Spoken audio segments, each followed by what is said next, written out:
Bonsoir à tous et bienvenue au sommaire de ce journal. Notre carton rouge aux chauffeurs de minicar, aux attitudes irresponsables, voire même malhonnêtes. Ils n'arrivent jamais à la destination finale et obligent les passagers à descendre contre leur gré. Cette situation a provoqué le courroux de la rédaction, vous le verrez en début de journal. En Guinée, l'ex-président Moussa Dadis Camara et plusieurs co-accusés ont été envoyés en prison ce mardi. Ils seront jugés à partir de ce mercredi 28 septembre 2022 dans l'affaire de l'effroyable massacre commis à la même date en 2009. Le client n'est pas toujours le roi dans le secteur du transport en commun à Abidjan. Ils sont nombreux, ces chauffeurs de minicar, communément appelés Baka, qui, au quotidien, foulent aux pieds les droits des passagers sans être inquiétés. Ces chauffeurs au comportement désobligeant n'arrivent jamais à la destination finale. À la recherche de la recette rapide, les passagers sont débarqués à mi-parcours contre leur gré et sans aucun remboursement. Je vous le disais, cette situation a provoqué le courroux de Nou Sangaré et Parga Sorokone d'Emadongui qui ont sorti le carton rouge. Mais avant, le jingle de la rubrique.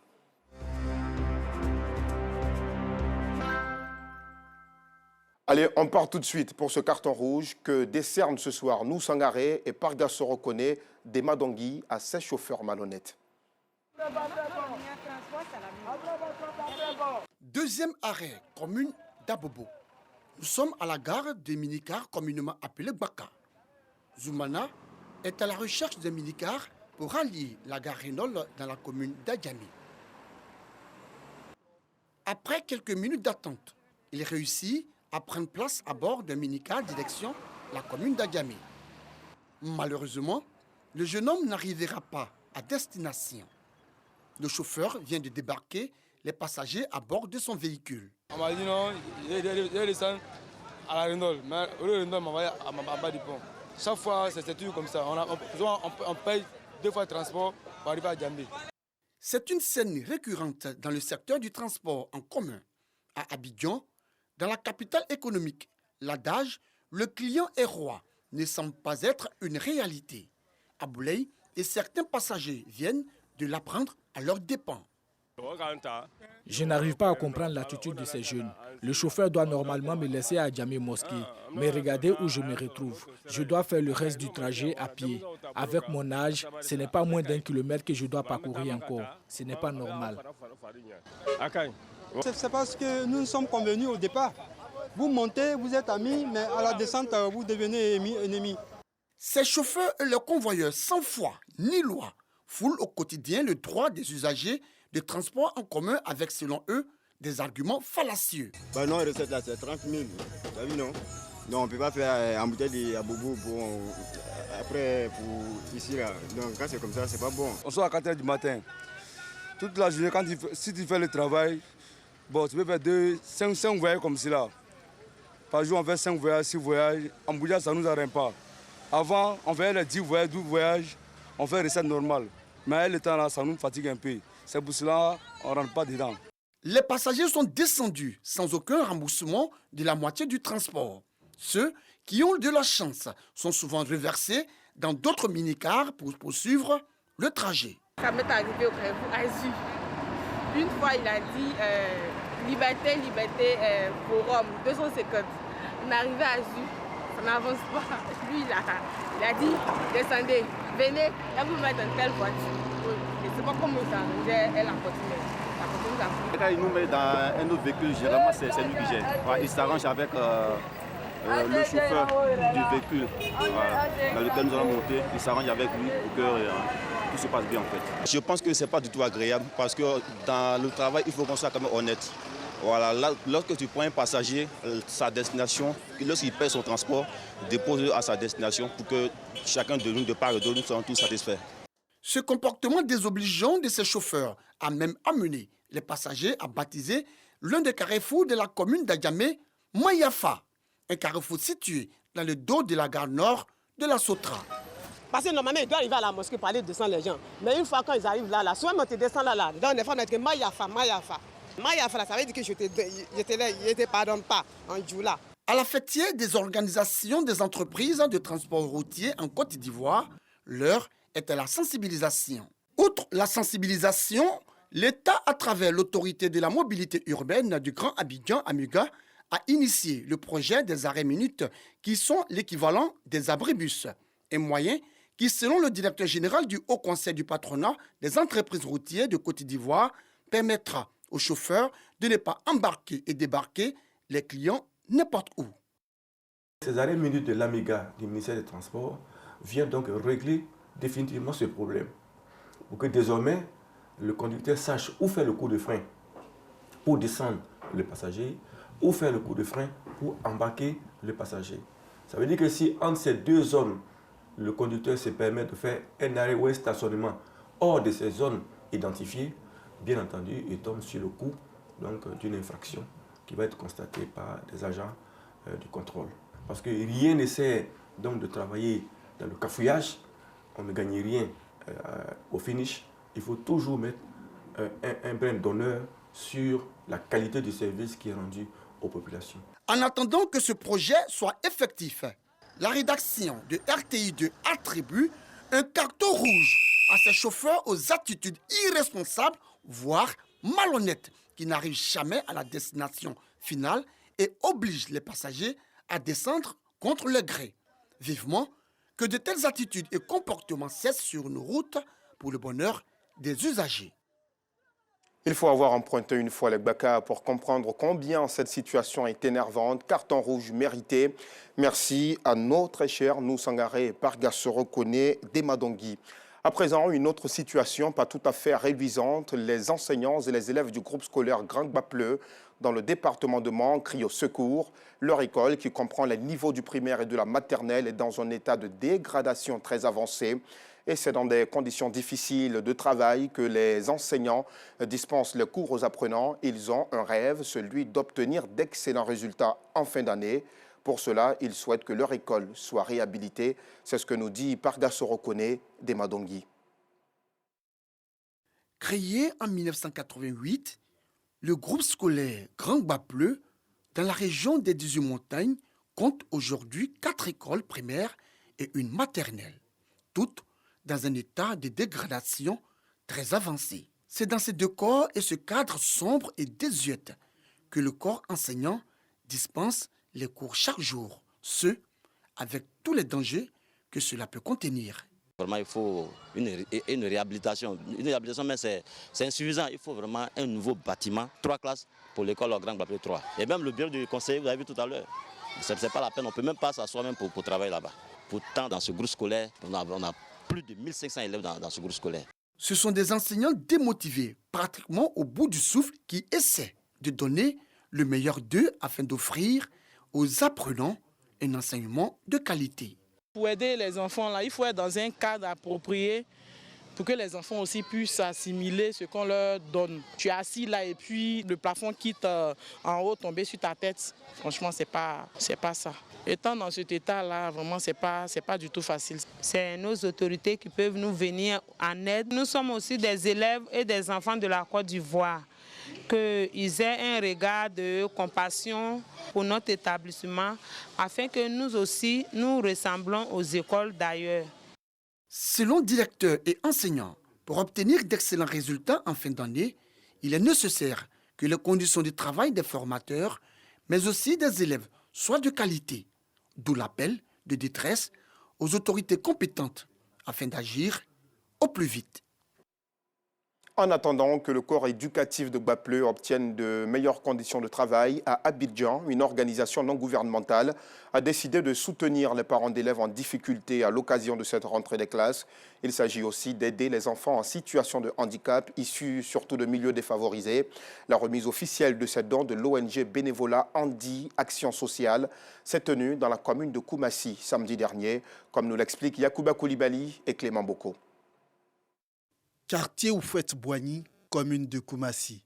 Balou Clarisse et Estelle Ozoa, en lieu et place des kits scolaires, sont aux côtés de leurs 2 progénitures, Youan Trabi et Ange Michael Goyi, handicapés physiques de naissance.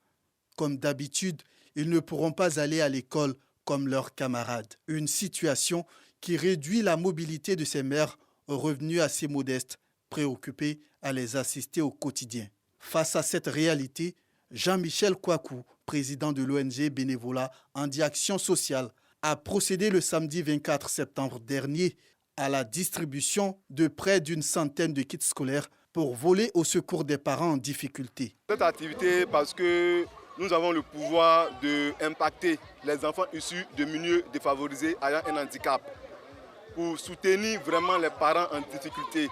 Un geste de solidarité appuyé par la coordination des associations de personnes handicapées de Côte d'Ivoire qui offrent 2 fauteuils roulants. L'un des objectifs même du président Bode Yacouba, il veut permettre à toutes les personnes handicapées de Côte d'Ivoire, du sud au nord, du centre à l'ouest, partout en Côte d'Ivoire, pour qu'au moins chaque personne handicapée ait un fauteuil roulant afin de pouvoir vaquer à leurs préoccupations, aussi aux enfants d'aller à l'école. Une initiative saluée par Fatoumata Giré, deuxième adjointe au maire de Koumassi, marraine de la cérémonie, et Abdraman Ouattara, directeur d'une structure caritative implantée en France. Je voulais juste leur dire merci pour cette initiative. Très souvent, on oublie les enfants en difficulté, les enfants qui n'ont pas eu la chance d'être nés comme des enfants normaux. Cette année, j'ai décidé d'être là aujourd'hui pour m'imprégner de la situation que provoquent nos différents handicapés de la Côte d'Ivoire, précisément de Koumassi. Aujourd'hui, je ne peux aller loin sans aujourd'hui m'imprégner de la situation et de toucher du doigt ce que vivent nos parents. Une action sociale qui ne laisse pas les bénéficiaires et leurs parents indifférents. Je veux dire merci à tous ceux qui m'ont soutenu et dire merci à ma maman et mon papa. Et je dis merci aussi à mon mec. Je suis joyeuse et puis je dis merci à ces partenaires, à ces personnes qui nous ont fait ce don-là. Vraiment, ça me permet de pouvoir sortir un peu, de temps en temps, aller faire coiffer même mon fils, aller marcher un peu. Je suis tellement contente parce que ça me fait 12 ans. Je le mets au dos. Si je veux sortir, je suis obligée de le mettre au dos. Parce que je n'ai pas les moyens pour payer le fauteuil roulant. L'ONG Bénévolat Handi Action Sociale, qui est à sa 2e édition de distribution de kits scolaires, compte pérenniser cet élan de solidarité en faveur des parents en difficulté.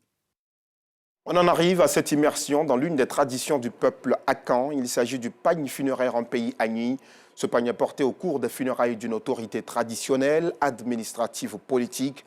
Dans le reportage de Yacouba Koulibaly que nous vous proposerons dans nos prochaines éditions, nous vous livrons les significations de couleurs adaptées à chaque pagne. Et ce mardi 27 septembre, le monde entier célèbre la journée du tourisme. Repenser le tourisme, tel est le thème de la célébration retenue cette année.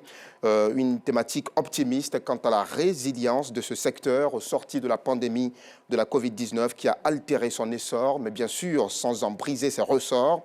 Repenser le tourisme, c'est aussi et surtout penser les cicatrices de cette pandémie par la réinvention de l'écosystème touristique, par un changement de paradigme dans l'acception et la pratique du voyage, de la découverte, du divertissement et des investissements dans ce secteur qui s'érige bien sûr en dépit de tous les aléas comme le 3e secteur importateur au monde et le 10e vivier d'employabilité.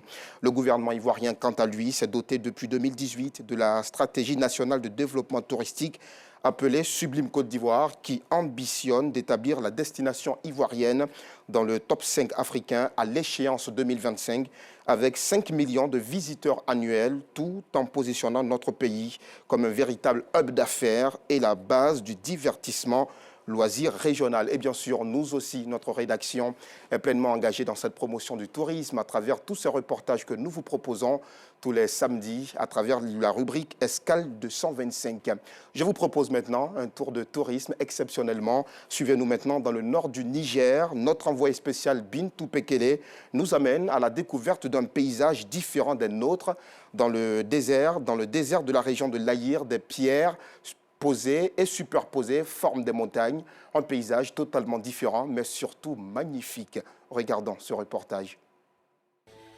Si de loin, elle ressemble à une montagne ordinaire, de près, nous découvrons des cailloux empilés les uns sur les autres. Un phénomène atypique de la région désertique de l'Aïr, au nord du Niger. De la ville d'Agadez à la commune de Tabello s'offrent à nous ces décors caillouteux. Des pierres de toutes les formes. Un lieu de repos pour les voyageurs.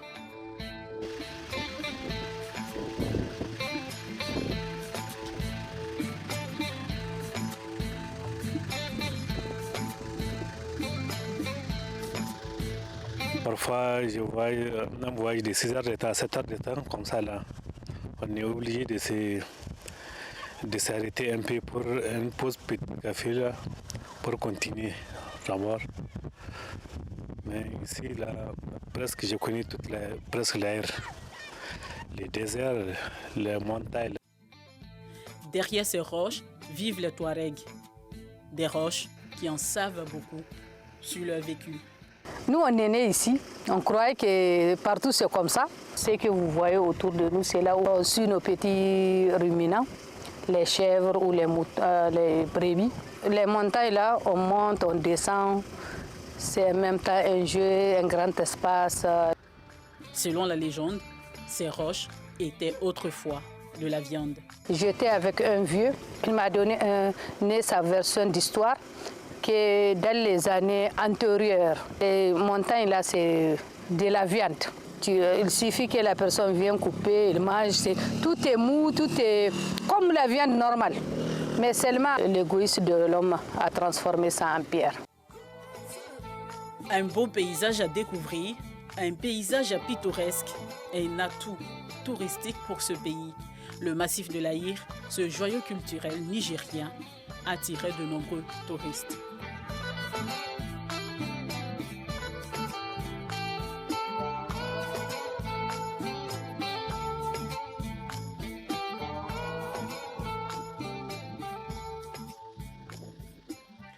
Un mot de religion dans cette édition. Avec toute cette crise que traverse notre monde, quoi de mieux que la prière pour rechercher la calmie?